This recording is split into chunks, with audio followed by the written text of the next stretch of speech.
Hi, have you ever wondered what it feels like to shift your own gears in your own car? Or maybe you want to learn how to drive a manual transmission car, but you never learned how. Maybe it was just too scary, or you think it was just too hard. Well, I can tell you that I drive a manual transmission car because honestly, it's more fun. It costs less to maintain and own, and not a lot of people know how to drive them, so they can't really steal your car. But today, I'm going to discuss why there's still a market, the pros and cons of owning a manual transmission car, and I'll show you a basic how-to on getting started and how to drive. Now, many cars are still being offered in a manual transmission today. One example of this being Honda.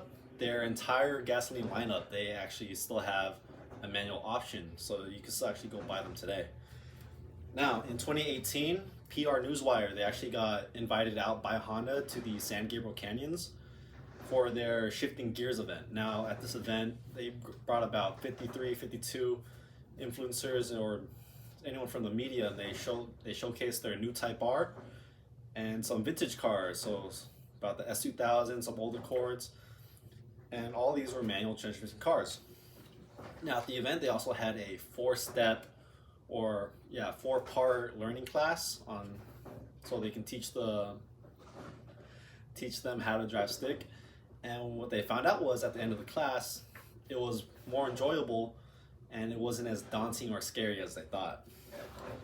Now, also in 2012, by Stephen Williams, he's a writer for Ad Age. He found out that Fiat, Mini, and Scion, so Toyota's youth division, they're all reporting good numbers on sales for manual transmission cars. Now, there is still a market out there, and mainly I want to say car enthusiasts or some older folk, they actually want to drive manual transmission cars. Now, 10% of new cars in the US are actually manual transmission, while the 90% being automatic. So there is not much new on the market, but it's still out there. Now, also in 2021, Liho Mathai, he wrote an article called Automatic versus Manual Transmissions, the Pros and Cons. And he actually wrote down some pretty good points. So some pros being that downshifting. If you don't know what downshifting is, it's basically you braking the car, you brake without pressing the brake pedal, if that makes sense. So essentially what you do is you put the car into a lower gear and have the engine slow down the wheels of the car. Now, what you can also do is you can downshift, so go throw it into a lower gear. You can also apply the brake pedal. So what this does is you stop more efficiently and you stop faster. One other pro is that they cost less. There is less moving parts in a manual transmission car than an automatic or a CVT. So what this does is, since there's less moving parts, it's a lot less complicated, and therefore you save some money there. Now, some cons of driving a manual transmission car. Cons being that since we live in the LA area, there's a lot of traffic. So therefore your foot is going to be constantly on that clutch pedal, and you're only going to be shifting through like first, second, and maybe you'll be stuck in neutral for a little bit. Now, also another con is when you're learning how to drive uphill in a stick shift car. So when you're trying to go uphill and you have to stop, getting back into gear is going to be your hardest thing. You're either going to roll back down, you're going to freak out, and you're going to slam the brakes, or you're going to try to start to go up the hill and you're just going to stall the car. Now, if you don't know what stalling is, it's when the car is saying, hey, you're going to brake me, and it just shuts the engine down completely. Now, also in 2022, a man named Dustin Harley, he wrote an article called Are Manual Transmissions Cheaper to Repair and Maintain Than Automatic Cars? Now, what he found in this article, or what he found out, was that they are cheaper depending on where you are. So if you live in a high populated area like LA, for instance us, I'm gonna have to replace the clutch on this car a lot more than I would if I lived in a rural area. Let's say my only other option. Only thing I'm thinking about right now is Beaufort, South Carolina. That is a very rural area, so there's not as much traffic, so you won't be pounding on that clutch pedal as much. So therefore there's less wear and tear, but for us, we're gonna have to replace that part more. And they also found out that if you break down, let's say in an automatic car, if you break down, you go outside, you want to push it out, sometimes you'll be stuck in either drive or park, so you can't throw that car in neutral because the electronics won't let you shift to neutral. While compared to this car, I can stay in neutral anytime I want. All I have to do is pull that lever or pull the gear shift down and I'm neutral.